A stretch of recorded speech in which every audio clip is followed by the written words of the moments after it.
Radio is on the air.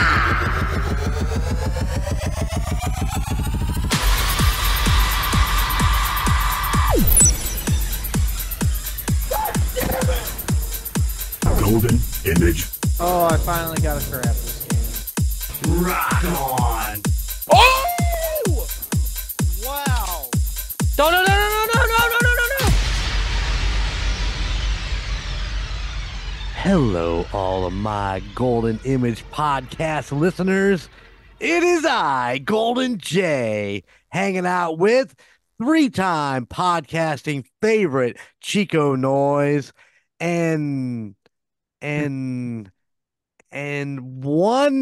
podcasting Padawan. It is the Skywalker. There's no room for a master here anymore. Huh? I hadn't even thought about it until that very moment. Oh, yeah, you guys winded up, winded down, however you want to say it, the court of books and booze. Yep, we used up our backlog and decided that it was just time. So no more court of books and booze. Sad day. Yeah, it's been a rough week over here at the Golden Mojo Entertainment Empire. Not only the court of books and booze walk away, but the rejuvenation of the MurdNerds walked away. No, that's too bad. I'm sorry to hear that. That's okay. We have plans. Plans. We'll see what we can do with them. Got a plan. I got a plan. I got a plan. Because I am the Emperor. You hear that, Vanilla Thunder? Oh my God. Nothing. Yeah, rough week at the Golden Mojo Empire. Yeah, it was a good run for a court of books and booze, but I think it was definitely time. It was just the way we tried to format it, I think, was too much for that specific podcast. So Multiple episodes on the same book. yeah, that would have been the smart way to do it, like we did with A Court of Thorns and Roses. But man, when we recorded those, they were 8-hour episodes, so breaking them down took forever. Well, I can imagine. I can only imagine what that was like. Trying to figure out where to start, stop, and put in, and I don't know. But United States Paranormal still going strong and about to hit 100 episodes. And 100,000 downloads. And we're getting close to 100,000 downloads. So coming this Wednesday, January 10th, 2024, if you haven't seen the TikToks, the Reels, or even the post on Facebook, we will be doing a live at 7:30 p.m. Eastern on Podbean. And apparently, from my understanding, you can't chat using your desktop. You have to download the app on your phone. You can listen on your desktop, but you can't use the chat. I'm not sure how that works out, but either way, you can still get on there and chat with us and so on and so forth. So 7:30 p.m. Eastern Standard Time. The link is either the link will be is on our United States Paranormal Facebook page under the post that we put in there. The link to get to the live is in there, so that won't change. Cross my fingers unless something fucking falls apart. So yeah, we're looking forward to doing the live on Wednesday night. And then the call guys reach 100 at the end. Was it 1st of February? 1st of March. First of March. So they're coming up right behind Two Stop. 1st of March. I don't know. Don't you have a schedule right there in front of you? I do. I literally have it written 5 different places. Okay, so 97's on the 5th, 98, 99. So February 26th will be 100. There you go. February 26th. Call Guys hit 100 episodes. Yeah. Crazy. I know, Crazy, isn't that crazy. wild?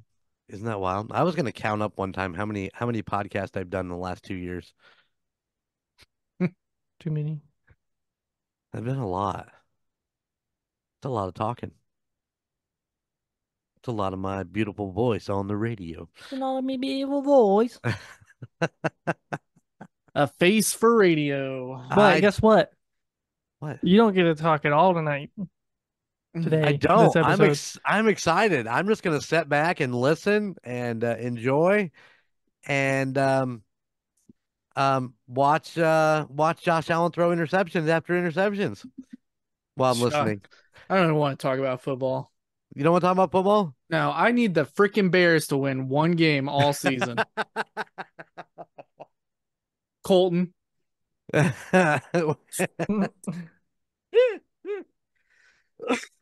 One stinking game. That's what would have got Seattle in. That was the only, well, that and the Seattle win. But Well, I mean, but did Seattle win? Yeah. Did they? 21-20. Listen, all I know is that I needed Miami to win, Pittsburgh to win, and Jacksonville to win in order to watch the Buffalo Bills fall out of the playoffs. And yesterday we got Pittsburgh win, which was the beginning, but that fucking Jacksonville boy, those boys just looked absolutely terrible in today's game. Yeah. So Kansas City's locked into the number 3 seed in the AFC. There was no going up, no going down. So just depends on what the outcome of the Bills-Dolphins game is who we will be hosting in Arrowhead next weekend. Yeah. So, all right. Well, this is by request from my friend Chuck. He wanted to learn some more about what the Skywalker is going to talk about tonight. And this whole episode is dedicated to that. So let's begin. All right. So to start it off, I tried to put together a PowerPoint, but I had some massive problems getting everything in there to look okay. So what I'm going to do for the YouTube folks is I'm actually going to show the map and then do a step-by-step through each day. And then I'll send Golden Jay some pictures to post with the show notes that go up with the episode. So, well, don't forget, you have to do that by tomorrow. Yes.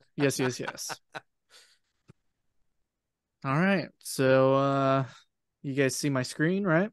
Mm-hmm. Yep. Is that midget porn? Wait a second. What is that? No, that's exactly what it is. You caught me.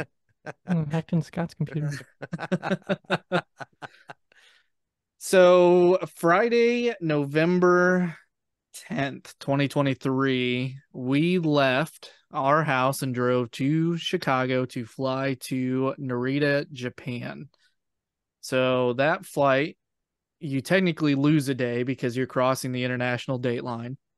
So we arrived at Taipei for our layover on Saturday and then finished up and traveled to Narita, which is in Tokyo, and landed on Sunday morning. So from there, on the first day, we jumped on a train in Narita, took it down to Tokyo Station, which is like the main Tokyo hub, and then jumped on the Shinkansen, which is the bullet train, and took it all the way down to where we were staying in Osaka for the first week. And then we arrived in Osaka at our Airbnb after a 6-hour train ride at 8:04 p.m. So first day we arrived, we're tired. So we just went to bed. No. Yeah. It's 9:00. Long day of travel. That the bullet train is it's the fast train, so that's probably on a normal train a 12-hour ride. The bullet train travels, I think, what they say, 200 miles an hour, and makes only a few stops between Tokyo and Osaka. So that's the way. If you're traveling anywhere outside of Tokyo, we highly recommend getting a JR pass. That way you're able to jump on any of the Japan Railways lines and you can go anywhere that they go. Bullet train included, but you have to reserve your seats. Bullet train. Bullet train. How does it feel going 200 miles an hour? You don't notice it, in all No? honesty. It's comfy enough that you just kind of sit back, throw your headphones in, watch a movie, or do whatever you would do on a regular car ride or whatever, that you can get away with just chilling. I normally drive. Right. So from there, on Monday in Osaka, we stayed just off of Morinomiya Station. So we got up that Monday and we're like, let's go walk Osaka Castle Park, which is just about 3 blocks up from our station. So we spent a good chunk of the day meandering through that park, which is absolutely incredible. The castle is huge, and yeah, it's a fantastic place to just go and sit and people watch. We went up to the castle, and those will be some of the pictures I sent Gold J. And then we came up just north of Castle Park and ate at a restaurant called Graham, which does the big fluffy Japanese pancakes. Huh? And then walked back down to our Airbnb. And then that night we went down to Dotonbori, which is it's like the nightlife shopping center of Osaka. So all the big streets that are full of people, that's where you go in Osaka to see all of that. And it's right on a river and live music every night. And it's an incredible but extremely packed place to shop. And I think Nick and Amanda there got takoyaki, which is octopus balls. Just the balls. Just the balls. So that was our first day. I will say, if you are planning to go, you are going to walk a lot. This was at least 10 miles worth of walking on our first night there. Public transportation in Japan is absolutely incredible. It will get you from point A to point B, but you still have to walk through that specific ward. So second day, this day, let's see. So we got up, and Nick, our best friend, is a huge fish guy. So we went to the Osaka Aquarium. Maybe the coolest aquarium I have ever been to. It's 4 levels. And once you get to a certain point, they have a 3-story high fish tank with 2 whale sharks. And I never thought I wanted to see a whale shark until I saw one. I remember seeing the picture you sent us of it. It was massive. Oh, I got a great video just standing by the glass of that thing going straight by. And yeah, it was incredible. So this the Minato Ward is the entertainment district of Osaka. Across this bay is actually Universal Studios. I can't remember if it's Universal Studios Osaka or Universal Studios Japan, but you can see the Hogwarts Castle and all of that if you ride the giant Ferris wheel that's right there. And there's also a nice little shopping center right there by the aquarium. Nice.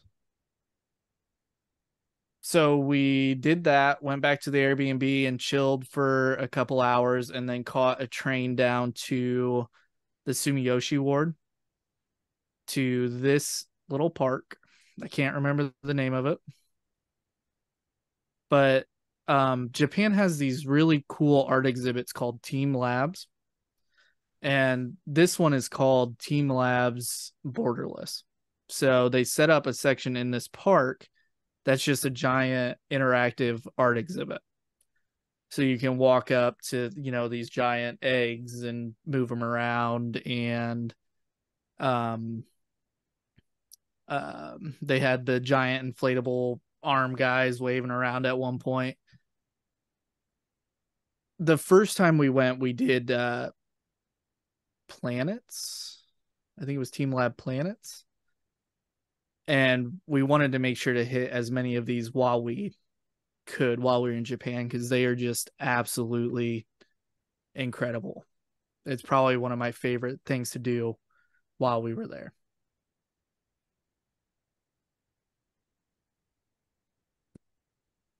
I'm looking up all this stuff as you talk about it. Like I said, I'll send pictures over to Golden J. That way he's got stuff for the show notes for anybody who wants to see him. Wednesday we just did a shopping day. We went up to Osaka Station to book our passes back up to Tokyo and all of that. Osaka Station's got a nice little mall underneath of it. So that was about it. It was just it was a chill day because we'd walked so much the 3 days prior that we didn't want to do a lot. Thursday, we took off early morning and went down to Awaji Island. So we took a train over to the Mako station, and then you have to catch a bus down to Awaji. If you're going to Japan, you don't have to have a bus pass, but when you get on a bus, make sure you take a ticket so you can pay your fare as you're getting off.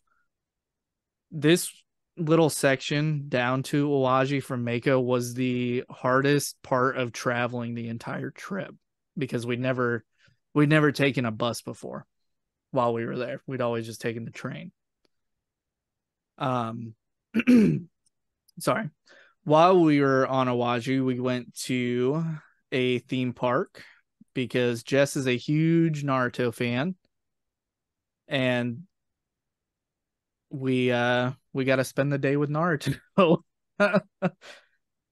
It's really cool. They have giant statues of everything. If you pay for the extended pass, you get to solve quests and interact with like the characters and stuff. I will say that the second quest has you climbing through a giant tree house. So you're literally climbing up like this built structure and navigating it like it's a maze. It was a lot of fun, but I'm too old for that kind of stuff. My back was killing me by the end of that. Giant, really fast slide at the end of it though. That was a lot of fun. And then I would imagine with all that walking you guys have already done, I mean, my back would be killing me too, just in the walking alone.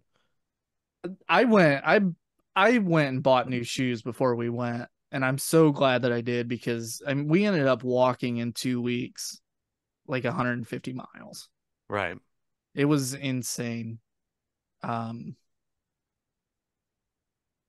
but that Naruto park, man, that if you're a big anime fan, they have a Demon Slayer park, a Naruto park, and then just the standard theme park there, and it's built into the mountain.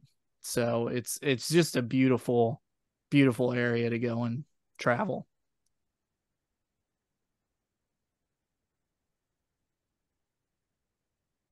Friday, we went to Kyoto. So you can jump on they call them fast pass trains essentially to take you up to this section of the city. We did Fushi Inari this day. So this is the really famous shrine you see with all the torii gates, the big orange gates. Oh yeah. And it's literally built into a mountain. So you're climbing through, I think there's 10,000 of them. And as you're walking through them, you're climbing the mountain at this shrine. It's the first time we went, this is where Jess snapped a picture of the pregnancy tests because we'd found out we were having Sora. Yes, that's why when you say the big orange statues, we all know exactly what you're talking about. Exactly. She meant to take one this time that was negative, but we totally forgot. Not a high priority to get a negative test on pictures. It wasn't, it was just one of those things. Following Fushi Inari, we went down to Nara, which is famous for their deer. So if you go into this Kusagancho Park, sorry, I'm gonna butcher some of these names, guys. It's the park where deer will walk up to you and bow. We kind of messed up this time because we went so late in the evening after going to Fushi Inari that it was dark and kind of rainy by the time we got there. So we didn't get to spend a lot of time like we did the first time we went. But yeah, man, the deer walk right up to you. You can pet them, you can feed them, they'll bow, and it's a very, very cool experience the first time you get to do it.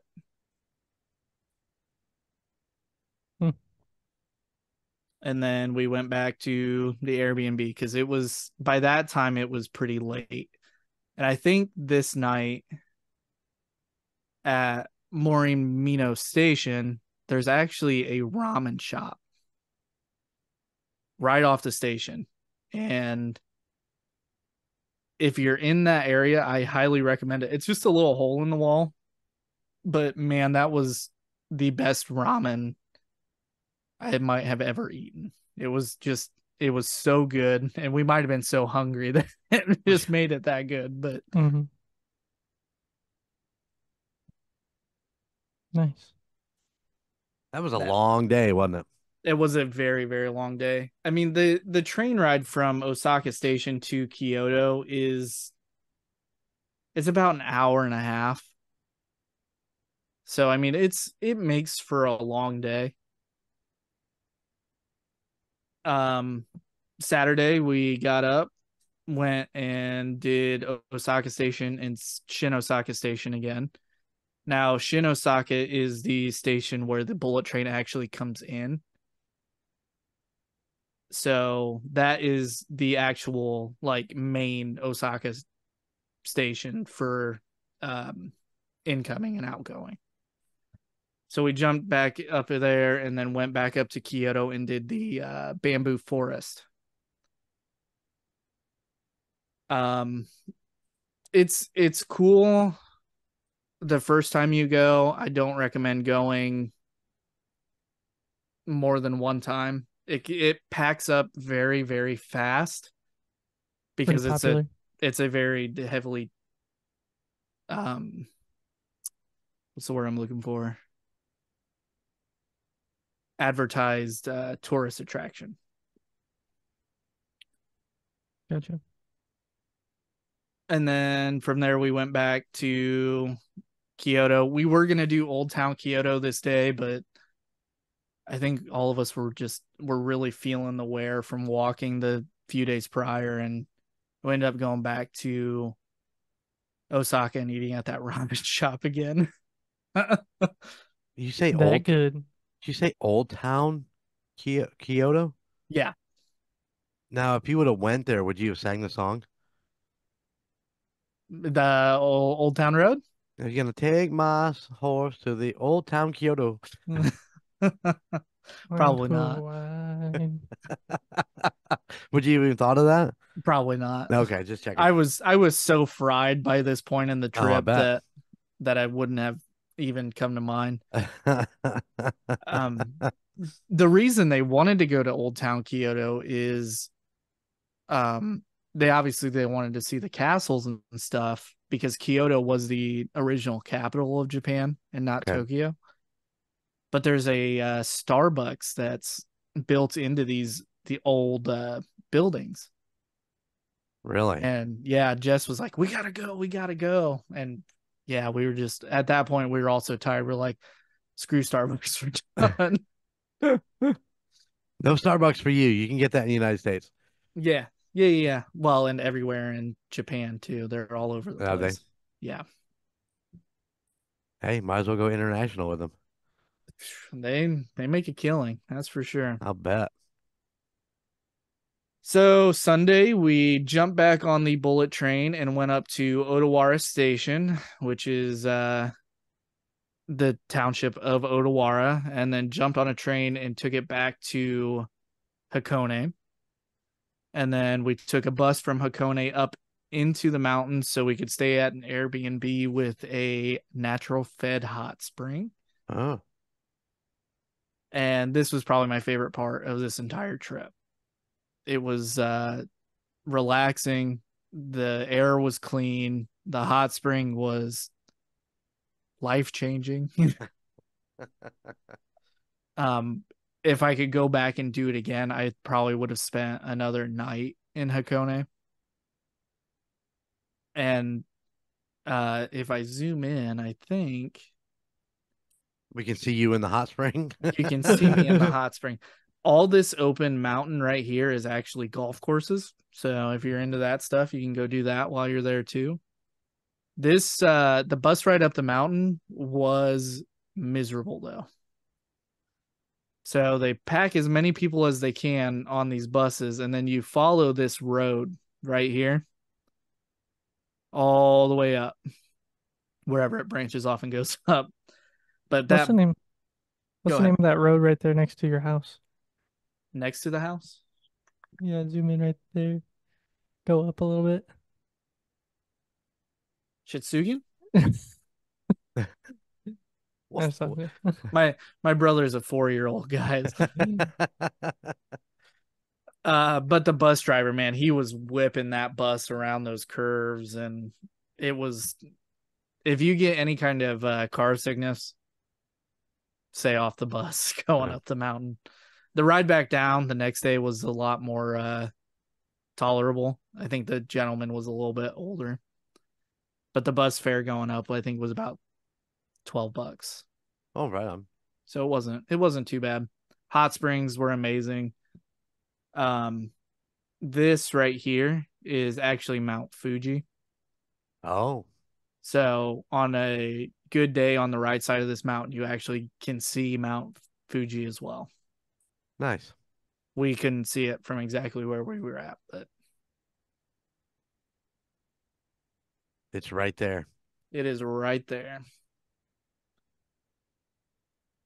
Monday, we jumped back on that train and went into Tokyo for the last week. It wasn't too bad. We stayed in Toshima City or Ikebukuro.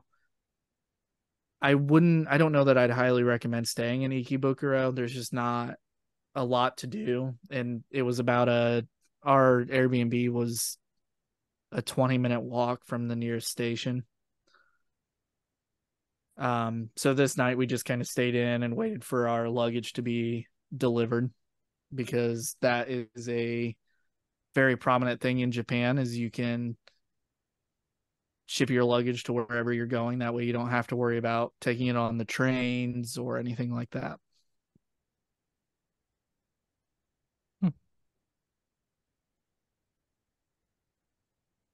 That's interesting. I never thought about that. I always just carried my own luggage around, but I always pack light. In countries where there's very predominant public transportation, not like the United States, Right. it's a lot more common, because everybody packs onto these trains. There are times in Tokyo where you're on a train and you're literally front to back with somebody else. I mean, it's uncomfortable, and it's not very fun. You just hope that it's a cute little Japanese girl in front of you, is what you're saying. Well, you don't want to be the weird old man either. Too late. Yeah. This is the guy that goes to the zoo by himself. One time. So Tuesday, we left our Airbnb in Ikebukuro and went down, and Amanda wanted to see the Shibuya Scramble, which is the very famous, busiest crossing in the world. Man, it's a cool little place to go and people watch, and Shibuya is a very, very busy section of the city. They're doing a ton of construction on that station right now, so it was kind of a hassle to get in and out. But the first time we went, we actually stayed in Shibuya about 4 blocks up from the scramble. So that was really cool. We were in doing that every day, and Amanda got to go walk through it. So Is that like the scramble that they have down at in Muncie at Ball State? So Except like, like 10 times the size. well, yeah, I kind of figured it's a lot bigger, but I mean, you can cross from corner to corner and the whole 9 yards. mm-hmm. Right on. Yeah, I mean, the thing about Japan is it's organized chaos. So with that Shibuya Scramble, I think it's 5 intersections. It kind of makes a star. And people will not walk through the center very often. They'll stay on the crosswalks and make their way around. But they can walk straight across if they wanted to. They could, yeah. But Is most that people won't. I don't know if it's superstition or something like that? I don't know. I don't know why they do it that way. I mean, you will see it. People will, like, if they're in a hurry, run across the center. Right. The crossings don't last that long, though, maybe a minute, and then it fills right back up. Right. But you can go and there are skyscrapers all around it, so you can go up in the skyscrapers and actually watch it. And yeah, it's just cool. It's interesting because I've never been to Times Square or anything like that, so just seeing that many people doing their thing is interesting. Right. I'm trying to think of what we did that night.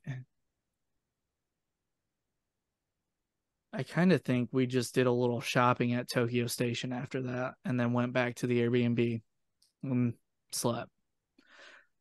The problem I have with Tokyo is it's a business city, so it's good for shopping, but to me, there isn't a lot to do aside from, like the main tourist attractions.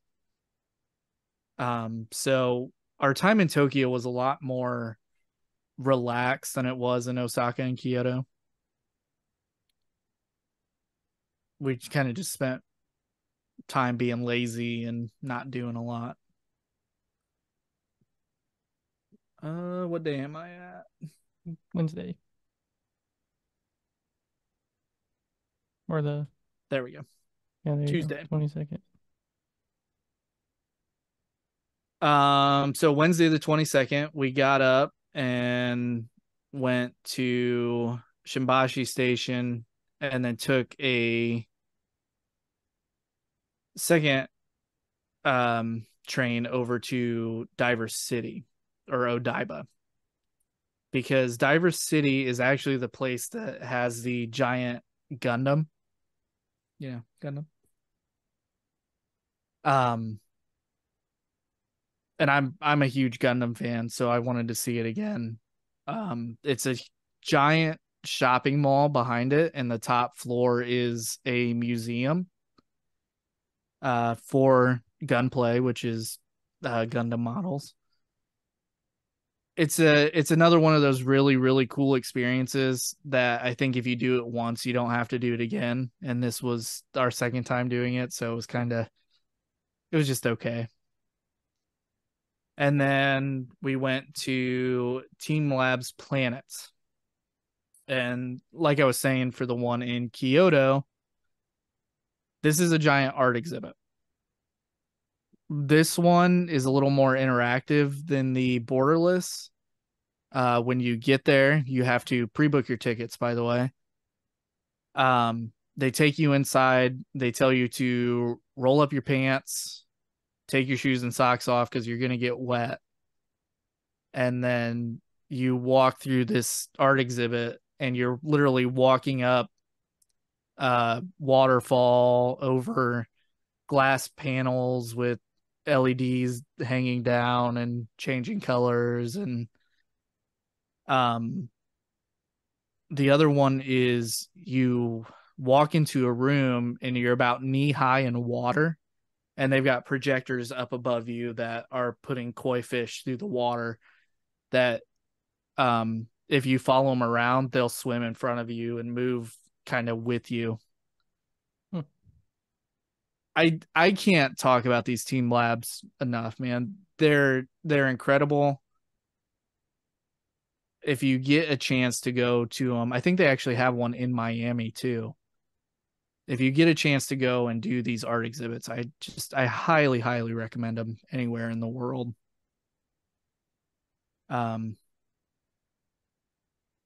So after we got out of there, it was getting pretty late. We left and went back up to the Airbnb.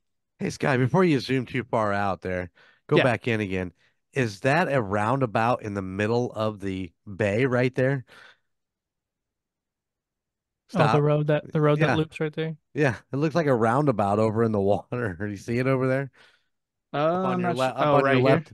No, over a little bit farther to your left. Oh, right here. Yeah. So this is actually, I think this is Rainbow Bridge.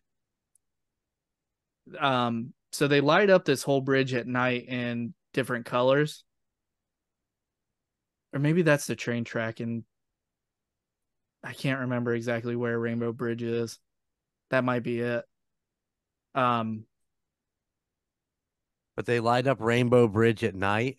Yeah, like they light up anything in the United States at night. Oh, right on. It's just it's one of those weird attractions that's cool to see. And the traffic actually coming into Odaiba is insane, because this is kind of the main port area in this section too. That So makes you'll sense. see a lot of cruise ships come in here and Right. whatnot. Yeah, that's because it probably has a direct link out, doesn't it? Yeah. Thursday, we went and did some shopping in Shinjuku because there was a bookstore that Jess wanted to go to. And then we came back up and did the Pokemon Center in Ikebukuro. If you're a big Pokemon fan, I recommend going to these things all over Japan. They're cool. They have Pokemon statues, and just the shops are incredible, and they offer sections for people who still play Pokemon Go and trading cards and all of that. The main one is actually in Ikebukuro at Sunshine City, and they have Mario store, and I think there's a Hello Kitty store in there, and then a Studio Ghibli store as well. Nice. So just a shopping day on Thursday. Oh, and you know what else we did on Thursday? We ate Wagyu. Yeah, I heard about that. Yeah, that's what we did. Somebody graciously offered to buy us some Wagyu while we were over there, so we accepted, and me and Jess had a $300 Wagyu meal. Oh man, it was Nothing like it, is it? it's meat It's butter. so good. It's so Yeah. good. Well, it's different there than it is here too, Right. because it's so fresh, and they cook it, on a hot pot right in front of you. And Yeah. I wish I would have grabbed that card. Wagyu Mafia, I think, is where we ate that night. And man, the beer was good. It was it was strong, but it was good. And then at the end of it, they make a Wagyu ramen, and that was killer too. Yeah, the Wagyu I had was when I was in Miami, and it was direct shipped Yeah. there. It was Gary V's thing he did. I can't remember exactly where it was, but yeah, it was amazing. It was the first time I ever had Wagyu and the first time I ever had halibut. Oh, really? And halibut is delicious also. I've only had knockoff Wagyu. Arby's Wagyu doesn't count. I don't know what Andy made some Wagyu burgers one time, and I just know that they were really really good. It's the best basic cheeseburger that I've ever had, and he made it with Wagyu beef, but probably nothing like what you got yourself into. I just know that it was really good, and I've never had anything quite like it since. So Man, when you walk into this place, I mean, and we took the cheap option. Because they had like a special cuts selection too that was like $400, uh, and they give you like tongue and all the specialty cuts. right, Um, but yeah, man, I mean, it was good. Our waitress was fantastic. They do speak English. My biggest complaint with that specific place is at the end of it, they stopped us and they're like, we're trying to Americanize this a little bit. So if you would tip, that would be great because we don't automatically do gratuity like everywhere else in Japan. And they really pushed for that share on Instagram, I think. But we got free ice cream out of it. So, oh well, see, they compensate you a little bit. yep, it was good. And then Friday, we flew back out and Wait, gave. hold on. Before you Oh, fly back out, wait, let's rehash that. You did say it was Wagyu Mafia, right? I think it's Wagyu Well, Mafia. no wonder they pushed you for a tip, dude. It's the mafia. Sorry, man. Flying out on Friday. Flying out on Friday. The problem is like my Google Maps doesn't give me the exact locations we were at any given point while we were there. Right. It's kind of very vague, and I'm not sure why it did that. If maybe It just didn't pinpoint you every stop you guys right. made. Yeah. Yeah, I think that's just normal. So anyway, on Friday we flew back out. So you take your train back up to Narita Station, and 5 hours later you're in Taipei, and then 16 hours later you're back in Chicago.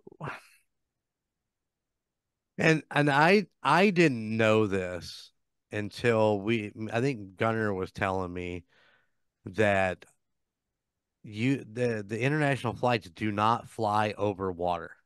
Yeah, I think my Google Maps might have aired Well, it out. yeah, you had it up there a second ago. Yeah. Yeah. So you So can see here the flight path we took there and back. right.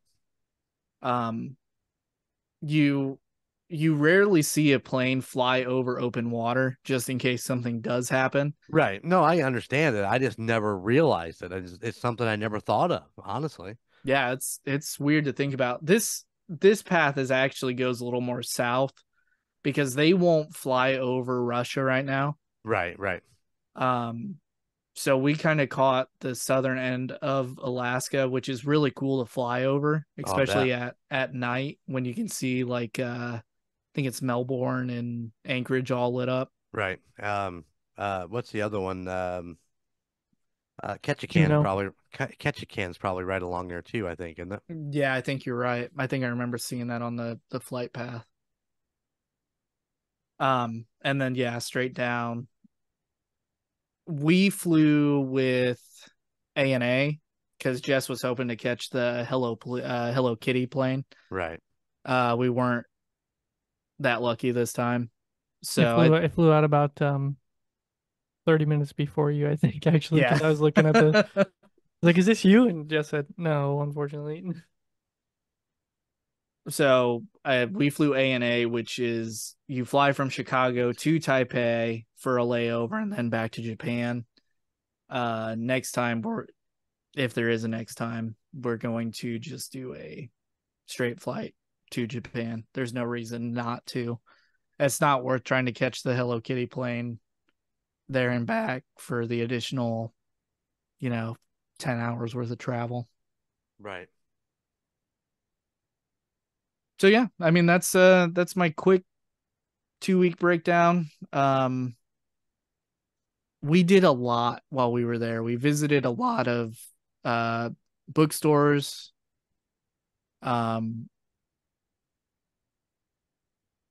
7-Eleven in Japan is the GOAT. It's weird to say that because 7-Eleven isn't a predominant stop here in the United States, but Right. you can walk into a 7-Eleven and buy anything you need. They have the pre-made meals that are all absolutely incredible. They have like your Maruchan ramen, beer, yeah, whatever you need. 7-Eleven is the go.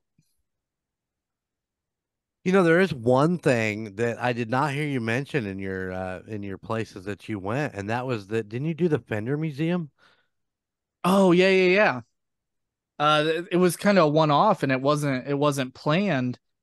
We were walking around Tokyo because Jess and Amanda wanted to get tattoos, and they just opened up, um, making tattooing more common and less of a Frowned upon. frowned upon Right. thing in Japan. So we walked up to this tattoo shop that Amanda had been talking to, and they're like, "Oh well, we can't get you in." So we walked out, and we actually walked right by the Fender building, Fender Tokyo, and I was like, "Guys, I'm going in." I was like, "There's no reason for me not to. We're right here." Right. And yeah, man, it was cool. It's not like Sweetwater, where everything is um kind of in its own sections. Um, but you walk in, and I mean, they've got all the guitars you could want set up to play. Um, my only complaint was is they didn't the one guitar strap that was like location exclusive had dogs on it with buttholes. So I picked it up and I was like, Jess, this would be a great souvenir. And she's like, you don't need a guitar strap with a dog showing its butthole. So I put Yes, absolutely do. it. Absolutely.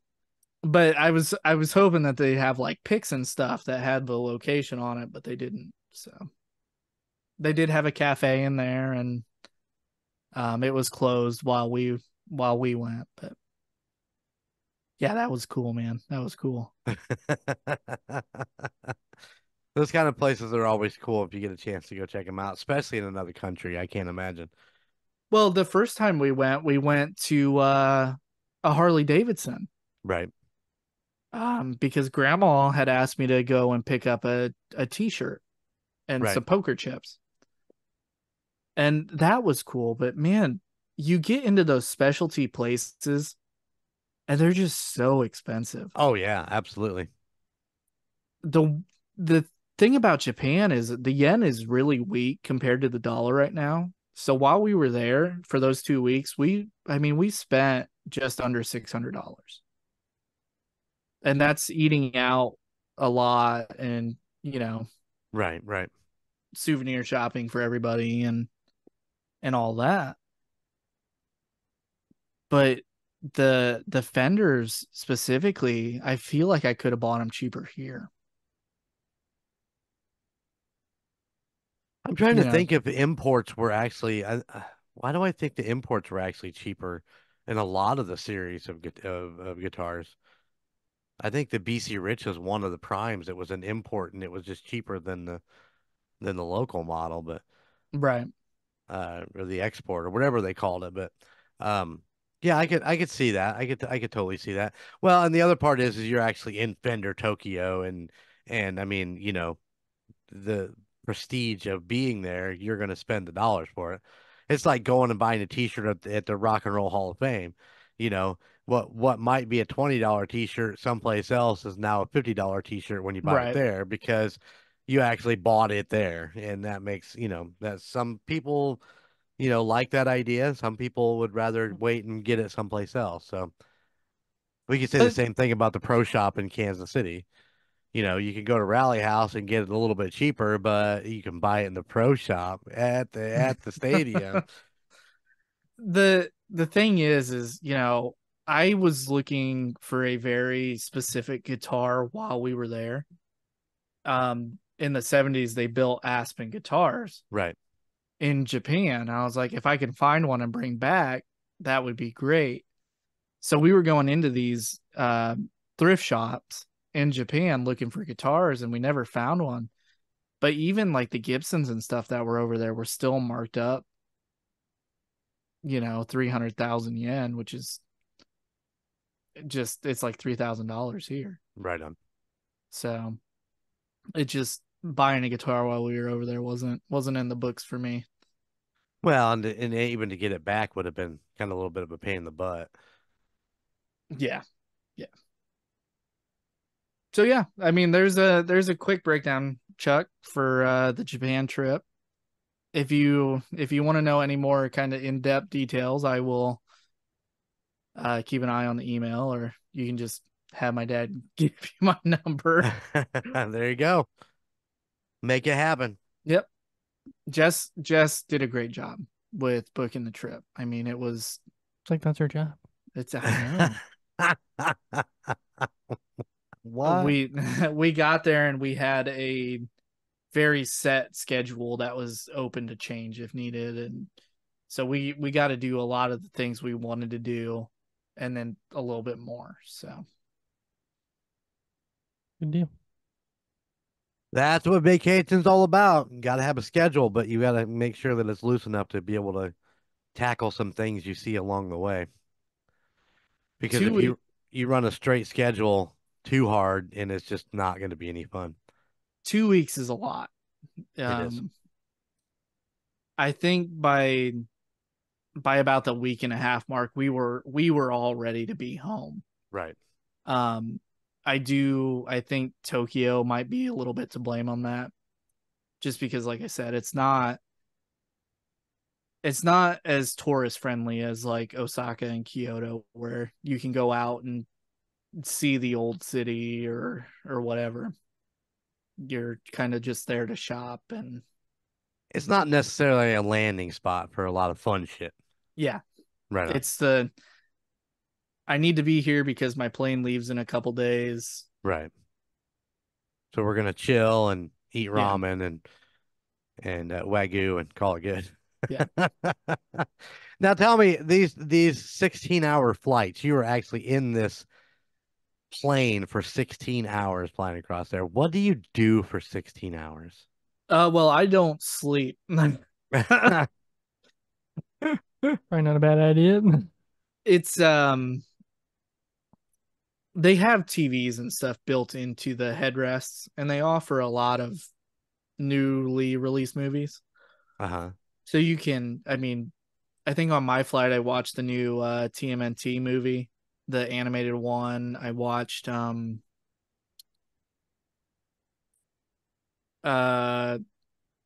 Across the Spider-Verse. The new Spider-Man movie. Right. What Big was your Fish. meal? Do you get meals? Yeah, it's I don't care for the meals on these flights because they feel cheap, Right.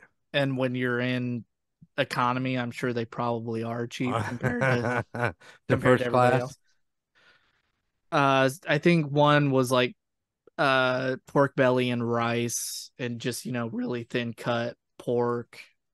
Mustard chicken was another one. Yeah, that's all I can remember off the top of my head. Right on. They're just okay. It's not, if you can afford like a premium economy or higher, I'd recommend going with that. Something a Especially little more leg room, maybe. to, man, the problem is the seats are not comfortable either. Right. So you're sitting in economy and there are three of you in a row. You can only tilt your chair back about half a foot. Right.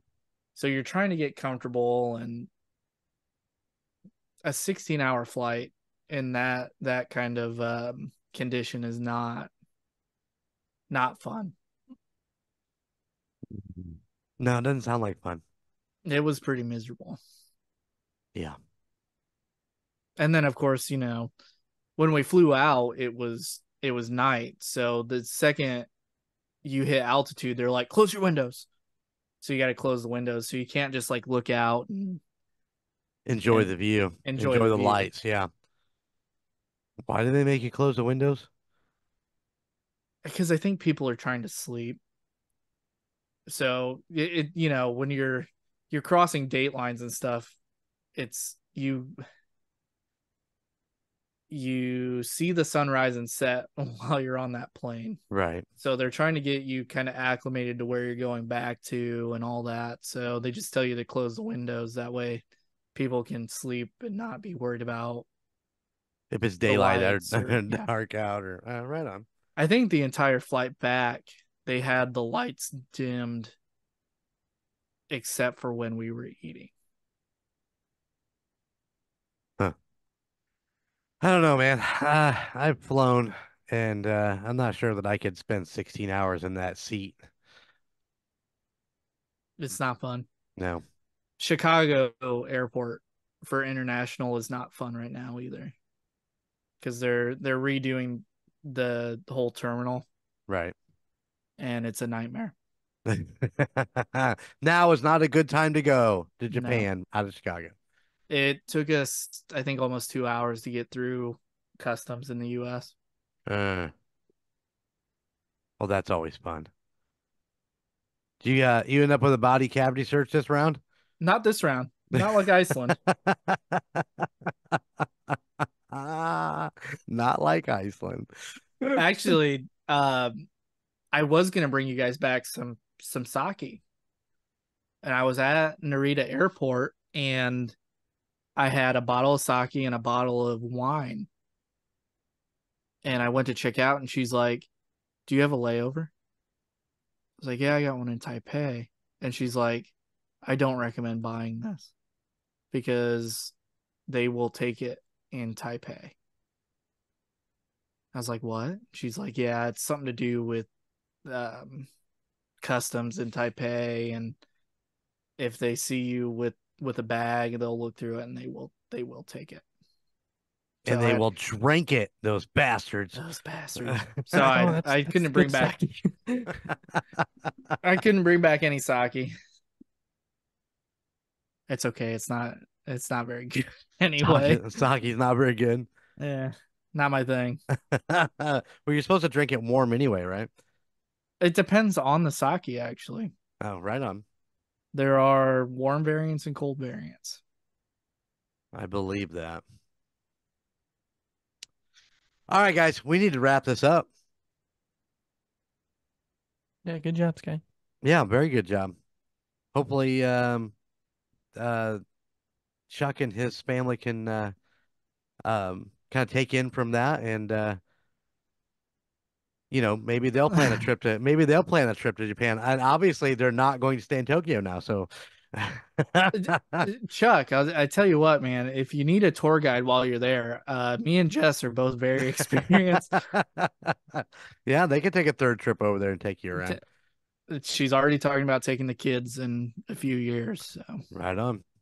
Right on. All right, guys. Well, seriously, thank you everybody for checking out Golden Image Podcast, our trip to Japan.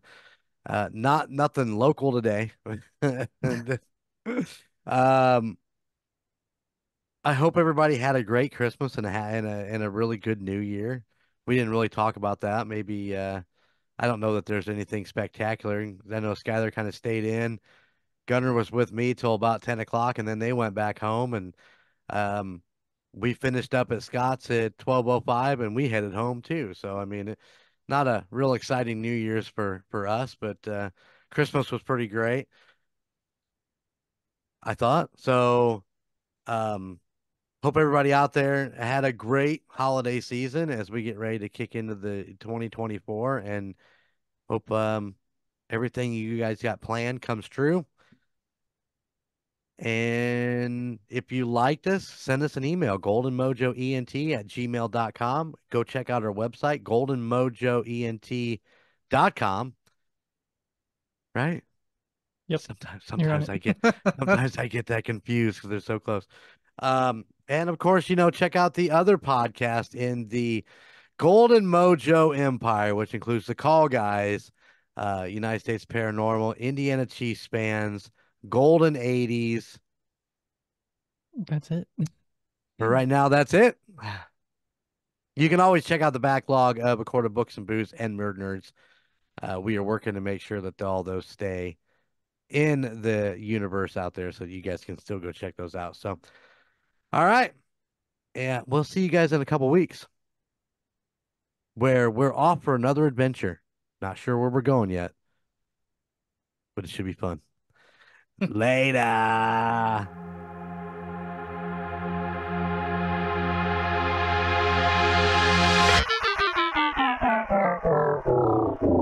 Golden Image Radio is on the air.